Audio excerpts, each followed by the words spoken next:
Olá, esse é o Mais Esportes. Hoje nós viemos gravar aqui na Praça de Esportes Argemiro Roque, a famosa Praça de Esportes do São Bernardo, campo do São Bernardo. Viemos gravar com um craque do futebol. Ele já passou por vários clubes brasileiros como jogador e como treinador, passou pelo Brasil e pelo mundo também. Agora ele é comentarista esportivo numa rádio, na Rádio Brasil aqui de Campinas. Já sabe quem é? José Luiz Carbone. Tudo bem? Obrigada por ter vindo aqui falar com a gente. Tudo bem, graças a Deus, tudo bem. É sempre um prazer, né, a gente relembrar, né, um pouco passado, né?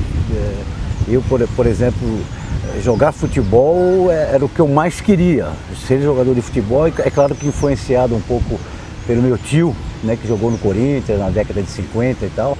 E eu consegui, né, graças a Deus, ser jogador de futebol. Treinador não queria ser, não. Sabe? Mas é uma consequência, não é? Eu fiz faculdade de jornalismo no Rio de Janeiro, quando eu estava terminando a minha carreira no Botafogo, né? E depois não completei, né? Não consegui, porque eu vim para São Paulo, não aceitaram a transferência, aquela coisa toda, e acabou aparecendo a oportunidade para ser treinador, né? Então é claro que eu não me preparei assim para ser treinador. Eu pensei comigo, eu vou ser treinador do meu jeito, né? Pegar um pouco de todos os treinadores que eu tive, aquelas coisas que eu gostei, né, nos treinadores e usar com os jogadores agora. Então foi uma vida realmente... A profissão de técnico, né, me deu uma oportunidade de praticamente conhecer quase o mundo inteiro, né? Como jogador eu viajei também, mas viajei muito mais como técnico de futebol. Uhum. Mas a gente quer começar lá do comecinho. Você nasceu em São Paulo, isso, na capital paulista. Isso, na que Zona bairro Leste, você foi? na Zona Leste? Jogava futebol na rua? Jogava na rua, claro. A gente via, é o que eu falo, a gente via na televisão o jogo e tentava fazer na rua o que a gente viu na TV, né? Não tínhamos técnicos nem nada, né? Por isso que eu falo que hoje talvez a habilidade dos jogadores, da meninada, diminuiu um pouco, porque um menino com 10 anos, 11 anos, já tem treinador. Não, solta a bola, não dribla aí não sei o que, tá? Isso tira a criatividade do menino um pouco, entendeu? Então, no meu tempo não, a gente brincava na rua e tal, e depois comecei a jogar no time mesmo, de Várzea, né, em São Paulo, que era o Flor de Vila Formosa, chamava. Comecei jogando ali, e depois fui convidado para ir fazer um treino no São Paulo, né? Você teve a influência do seu tio. Quem era o seu tio? Carbone, Rodolfo Carbone. Rodolfo Carbone. Atacante do Corinthians, né, jogava na década de 50, era Cláudio, Luizinho, Baltazar, Carbone e Mário, ponta esquerda. Eram 5 atacantes, você vê como é que era a escalação, né? Hoje é 3-4-1 atacante só, às vezes, né? E então, se vira, né? Tem que se virar. Então a influência veio do meu tio, claro. Eu queria ser jogador de futebol, vê-lo jogando quando era criança e tal, né? Você disse que começou no São Paulo, então, profissionalmente, com 18 anos. Não, eu comecei antes, mas a minha primeira partida como profissional foi com 18 anos. E quem eram os seus parceiros, você lembra? Tinha o Roberto Dias, tinha Faustino, Paraná, o goleiro era o Suli, o Jurandir era o zagueiro, o Bellini era o outro zagueiro, entendeu? Olha, então, muita gente boa. Com craques mesmo, né? E depois do São Paulo, foi pra onde? No São Paulo eu fiquei mais ou menos 6 anos, né? Mas fui emprestado para Ponte Preta, né? Fiquei na Ponte Preta quase 1 ano, 10 meses mais ou menos. A Ponte estava na 2ª divisão, inclusive. E depois voltei ao São Paulo, fui emprestado para o Metropol de Criciúma, que era um time de Santa Catarina, lá de Criciúma.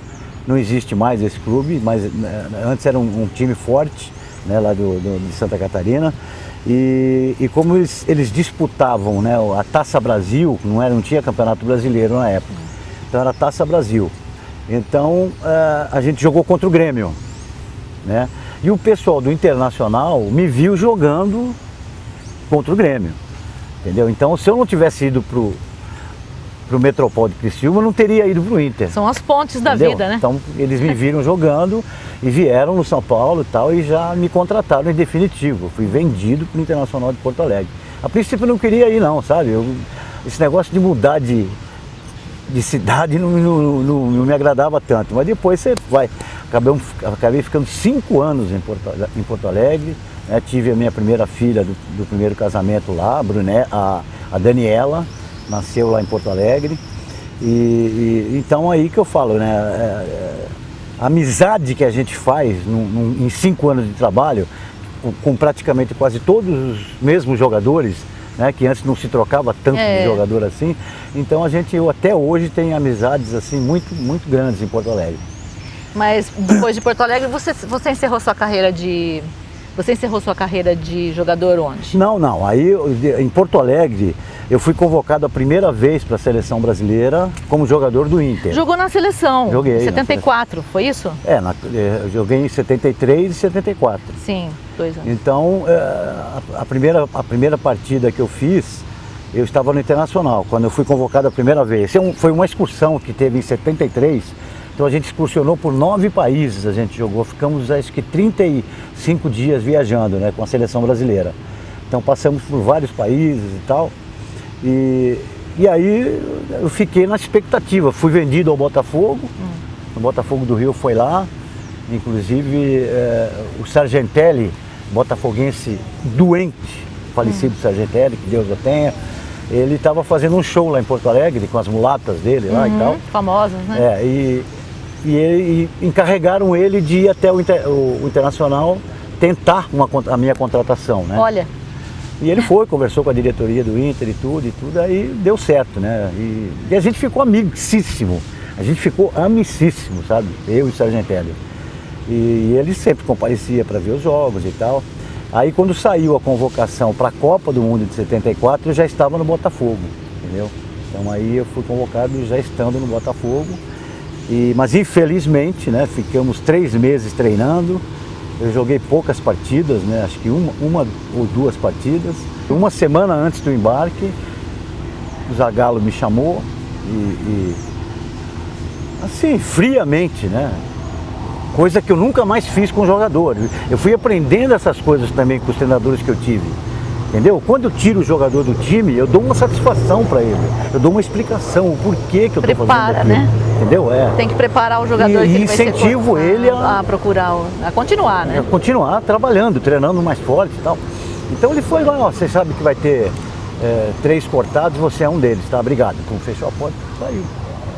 Então ali para mim foi foi um período, foi um momento da minha vida que eu nossa senhora, não vou esquecer nunca, né, a frustração que eu tive por não ter, né, ido para a Copa. E a gente só tinha 2 jogadores na minha posição, entendeu? Eu e o Clodoaldo. Os 2 médio volantes eram o Clodoaldo, que jogava no Santos, e eu.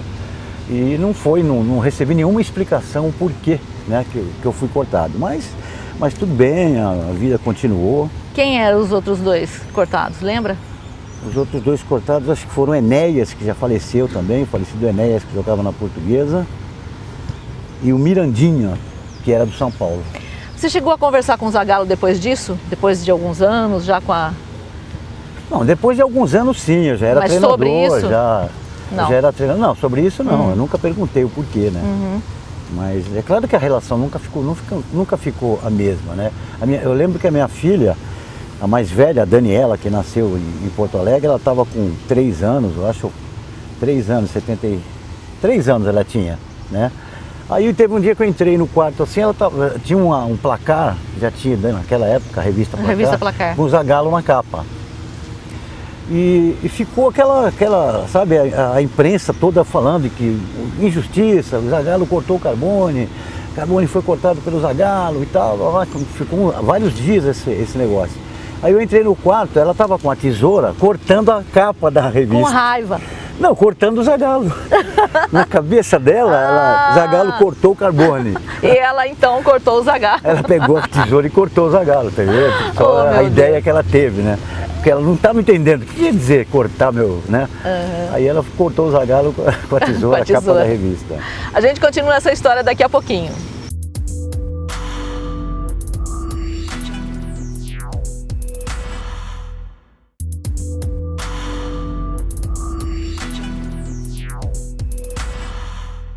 Chegamos no segundo bloco do Mais Esportes, que hoje está conversando com José Luiz Carbone, craque que passou por vários times do Brasil e como treinador conheceu o mundo. Ele estava contando que foi cortado da seleção de 1974 pelo Zagallo. E depois, você nessa época jogava no Botafogo. Botafogo. A partir daí, quanto tempo demorou para você digerir aquilo? Porque fica uma mágoa, né? Hoje, claro. Hoje já está mais calma, mas fica aquela mágoa. Como é que foi para você entrar em campo, continuar jogando? Foi difícil, né? O clima entre eu e o Zagallo não ficou nada disso quando ele voltou, porque ele era o treinador do Botafogo. Olha, porque naquela época não tinha um treinador exclusivo só para a seleção. Entendeu? Uhum. Ele era o treinador do Botafogo. Nossa, então, ele continuou sendo seu treinador. Quando acabou a Copa, que ele voltou ao Botafogo, apareceu um convite do Grêmio de Porto Alegre para me contratar. Aí eu pensei comigo assim, falei, caramba, que oportunidade, né? Eu fui pentacampeão no Internacional. Os 5 anos que eu joguei lá, nós fomos campeões gaúchos. E no 6º campeonato, o Grêmio me convidou. Eu seria o único hexa. Era um desafio que eu fui na mesma hora, já falei, eu vou nessa, né? O Botafogo com salários atrasados, 3 ou 4 meses de salário atrasado, né? E eu combinei com o presidente do Botafogo que se eu recebesse os meus salários atrasados, o Grêmio me pagou para o Botafogo pelo meu empréstimo, eu fui emprestado, né? Então o Grêmio pagou. Aí o Botafogo teve que me dar os meus 3 meses de salário para eu ir embora. Aí eu fui pro Grêmio e tal, mas não deu certo a minha, né? O Inter foi campeão 7 vezes seguida, heptacampeão, entendeu? Não tinha como não tinha pra ninguém. Ganhar do Inter naquela década de 70, não tinha para ninguém. Quer dizer, joguei no Grêmio, fui titular todos os jogos, mas acabei voltando pro Botafogo, né? E depois que eu voltei ao Botafogo, ficou aquele clima, o Zagallo ainda era o treinador do Botafogo, né? Eu tentei fazer algum outro empréstimo e tal, e depois de 6 meses terminou o meu contrato. Então naquele tempo que não tinha ainda a Lei Pelé, que era a nova lei agora do passe, era a lei do passe, né? Quando acabava o contrato, eles tinham que me oferecer R$1 a mais do contrato anterior, R$1 só, entendeu? Então, se eu tivesse feito um bom contrato, né, os 2 últimos anos, um bom contrato, eu aceitaria ficar. Mas não, eles resolveram me dar o passe livre, né? Então, me dando o passe livre, eles não receberam nada. O Botafogo não ganhou nenhum dinheiro na minha saída, né? E eu voltei com a família para São Paulo e acabei jogando no Nacional da capital, que era a 2ª divisão. O Nacional fica ali na Água Branca, ali perto do Palmeiras, né? Existe ainda? Existe ainda, só que eles estão também na Série C, eu acho, do campeonato. E eu acabei encerrando a carreira ali. No Nacional? Joguei 3 anos pelo Nacional, né? E antes de sair do Rio de Janeiro, eu entrei na faculdade. Eu já estava vendo que eu estava com 34 para 35 anos e tal, entrei na faculdade de jornalismo, né? Porque o que eu planejava para mim, né, a hora que parasse de jogar, seria comentar futebol, né? Então eu entrei na faculdade e tal, fiz dois períodos, né? E aí tivemos que vir para São Paulo. E quando cheguei em São Paulo, não sei porque, a Casper Libero, todas as faculdades que eu fui para tentar fazer uma transferência, eles exigiam que eu começasse novamente, entendeu? Então acabei indo para o Nacional e depois que eu tinha jogado 3 anos no Nacional, eles me convidaram para ser treinador dos júniores. Eu falei, caramba, eu não tinha pensado nisso não, mas eu vou aceitar. Então aceitei e comecei a treinar os juniores do Nacional, entendeu? E aí teve um episódio também que às vezes, sabe, o negócio a gente tinha um dirigente lá, o Ivo Noal era o nome dele, um cara muito influente, né? E ele quis forçar a barra para eu inscrever o filho dele para disputar a Taça São Paulo, entendeu? Porque o Nacional sempre disputa a Taça São Paulo, é convidado porque já foi campeão uma vez. E eu falei, não, o Ricardo não está na minha lista. Falei para a diretoria, para o presidente. Eles insistiram, eu falei, não, então você está demitido, você não vai disputar a Taça São Paulo. Entendeu? Então eu fui demitido antes de começar a Taça São Paulo, os jogadores se revoltaram, não queriam disputar também, não queriam jogar também, né?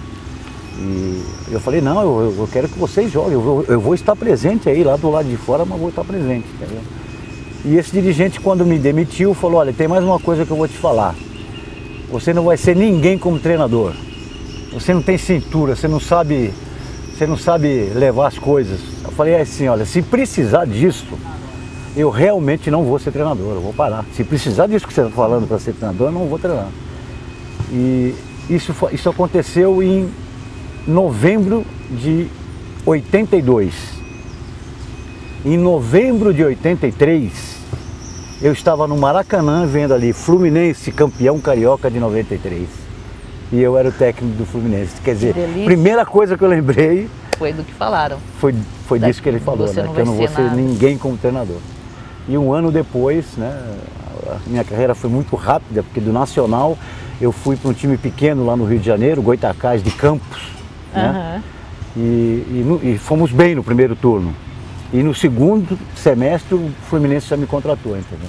E quem eram seus jogadores na época? Na época tinha o Paulo Vitor, o Branco, o Ricardo Gomes, que hoje é treinador de São Paulo, o Assis, já falecido, o Washington também falecido, mas eram as grandes estrelas da época do Fluminense, né? Tinha o Tato, tinha o Jandir, tinha o Leomir. Leomir hoje é auxiliar técnico do Abel. Então era um grupo sensacional, né? E a gente acabou sendo campeão em cima do Flamengo, né? Ganhamos do Flamengo de 1-0, gol do Assis. E isso veio na mesma hora veio na minha mente, né, essa palavra: você não vai ser ninguém como treinador. É só a gente não desistir, né? Não importa o que fale, a gente não pode nunca desistir. E a partir daí? Aí você já começou a pensar, já foi convidado para sair do Brasil? Não, ou no Fluminense eu fiquei um bom tempo no Fluminense, fiquei 1 ano e pouco, acho, no Fluminense, até que eu fui demitido também, né? Mudou, a diretoria do Fluminense mudou e eu já não estava me dando bem com os diretores do Nacional. Então eu não admito, né, interferência, né, porque o treinador, ele é contratado para cuidar do time. Eu nunca me meti nas coisas do clube, né? Eu nunca quis saber criticar o clube por isso ou por aquilo.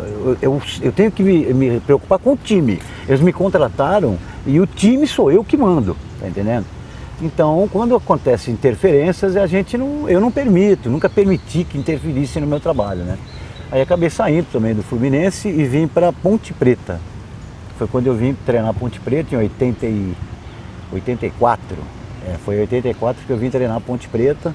Fiquei também um bom tempo na Ponte, foram acho que 1 ano e 2 meses, mais ou menos, né? Olha o bom tempo que a gente fala, hein? Na Europa, na Europa os treinadores ficam 15 anos, 10 anos, e a gente fica um bom tempo, 1 ano. Mas foi uma passagem muito boa pela Ponte, de um aprendizado, aprendi muita coisa, sabe? Fiz muita amizade com os dirigentes da Ponte Preta. Ali foi ao contrário, a amizade que eu tenho até hoje com eles, né?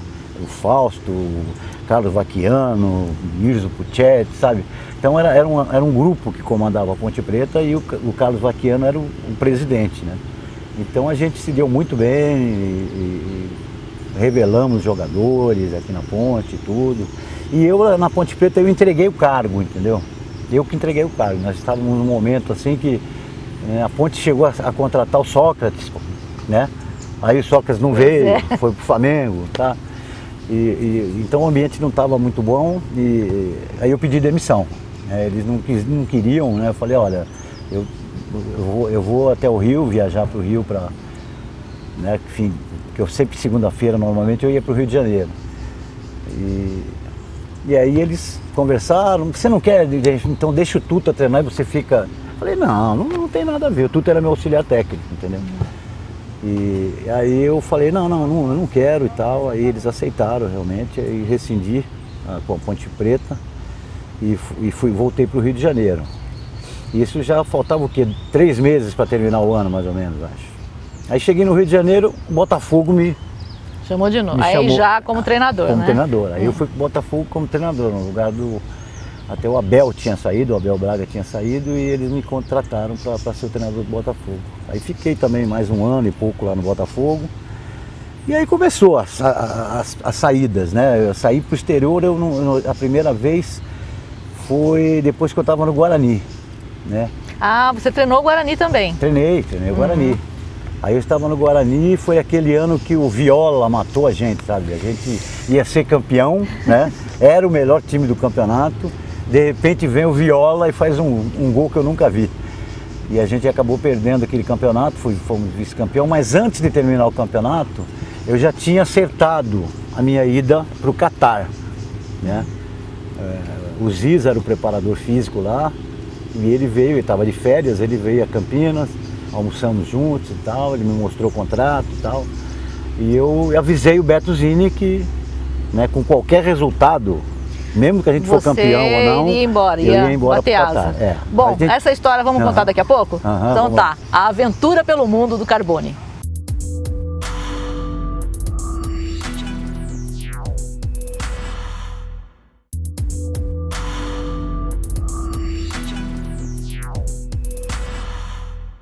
Esse é o terceiro bloco do Mais Esportes, que hoje está conversando com o José Luiz Carbone. Já falamos sobre a infância, já falamos sobre os times pelos quais ele passou como jogador, como treinador, Guarani e Ponte Preta incluídos, e agora ele está de malas prontas para o Catar. Como é que foi essa história? Você se separou da sua primeira esposa e aí resolveu... Eu já estava com a Marlene aqui, que era a menina atual, que eu conheci, né? Aqui, e... Aí primeiro você vai sozinha, você não pode já ir, né, com a esposa junto. Primeiro eu fui sozinho, né, e depois de um mês ou 2 meses é que ela acabou viajando. Então o Ziza me ajudou muito nessa época, ele era o preparador físico do time que eu fui contratado, entendeu? Ele era o preparador físico lá. E aí chegamos no Catar, para mim uma novidade muito grande, né, de viajar por aquele, principalmente o país islâmico, né?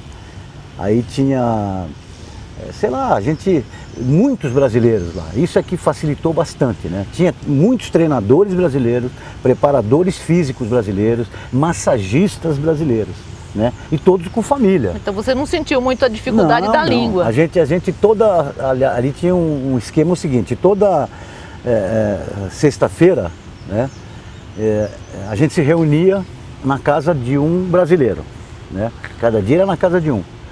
Você levava as bebidas, né? Porque a gente podia comprar bebida lá uma vez por mês. Tá. A gente tinha um documento e uma vez por mês a gente tinha autorização para comprar bebida. Então o dono da casa, o brasileiro que ia ser na casa dele, ele servia o salgado, ou um jantar, né, ou umas esfirras, ou sei lá o que. Ele servia o salgado e cada um levava a sua bebida. Quem queria levava cerveja, outros levavam uísque, outros levavam vodka, né, pra gente bater papo e distrair, né.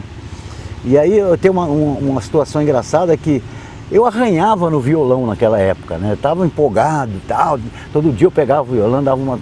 Só que eu aprendi a me acompanhar umas 10 músicas mais ou menos, que eu me acompanhava no violão.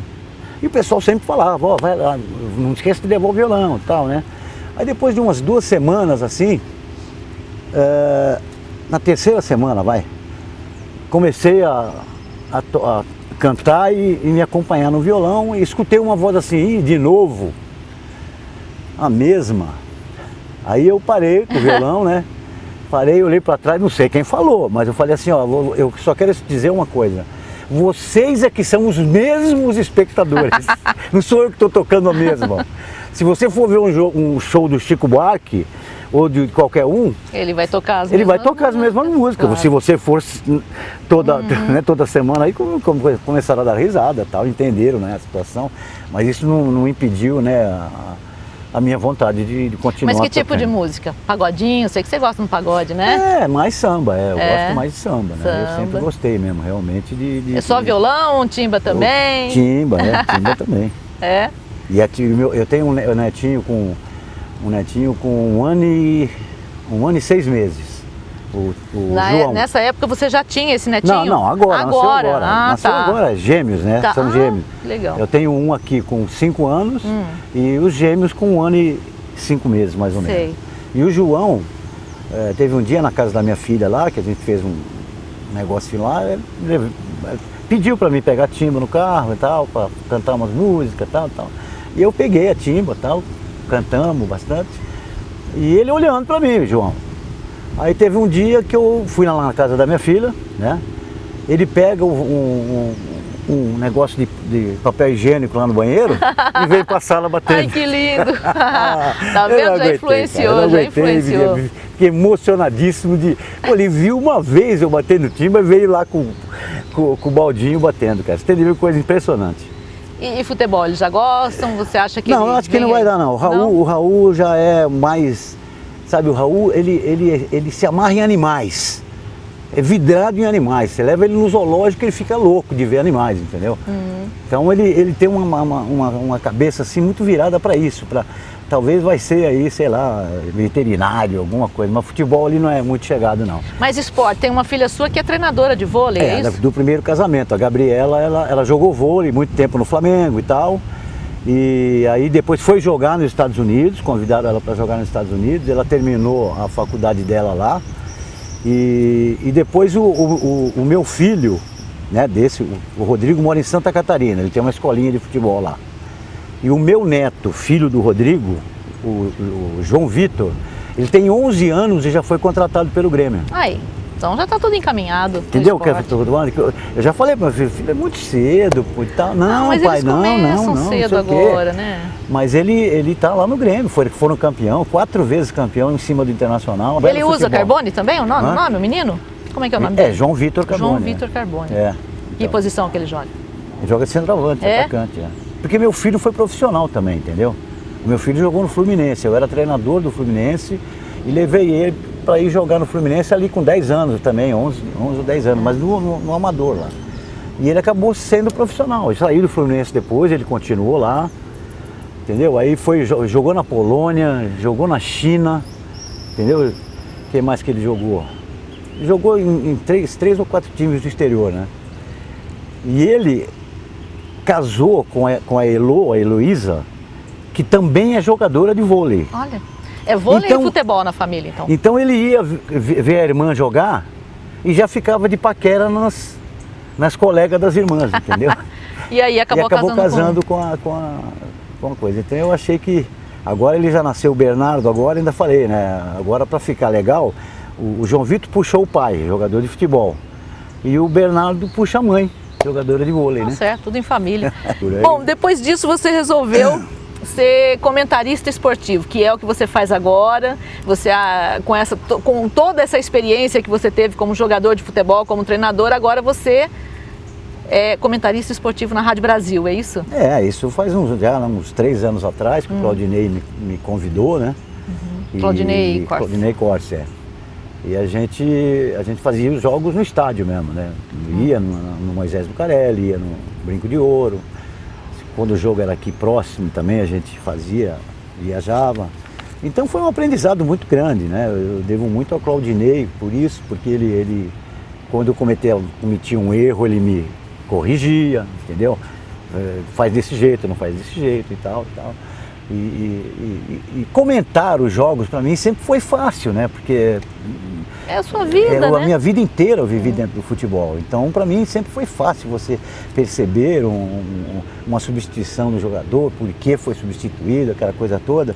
Então eu fui pegando gosto. Aí chegou um momento que a Rádio Brasil parou, né, de fazer futebol no estádio. Ficou um tempo mais parado. E agora recentemente, no começo do ano, né, eles me ligaram novamente e agora é um programa diferente, né? A gente não vai mais no estádio, são 3 participações durante o dia, uma de manhã às 8 horas, outra ao 12h30 e à tarde às 6h30. Só eu participo com 10 minutos de conversa ali com eles. Então eu estou adorando, estou gostando muito. Apesar de que é bem diferente o futebol que se jogava naquela época. Sim, não tem dúvida. Hoje a gente vê...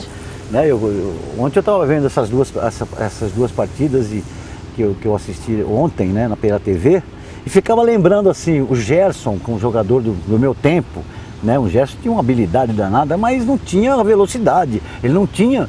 Se o Gerson jogasse hoje, ou o Ademir da Guia jogasse hoje, eles não iam pegar na bola, cara. E tanta marcação que foi feita em quase todos os clubes. Na Europa já não. Na Europa você vê um futebol mais tocado, mais cadenciado, né? Mas aqui no Brasil tá demais, tá louco. É muita pancadaria, cara. Por isso que tá cheio de jogador no DM aí, no departamento médico.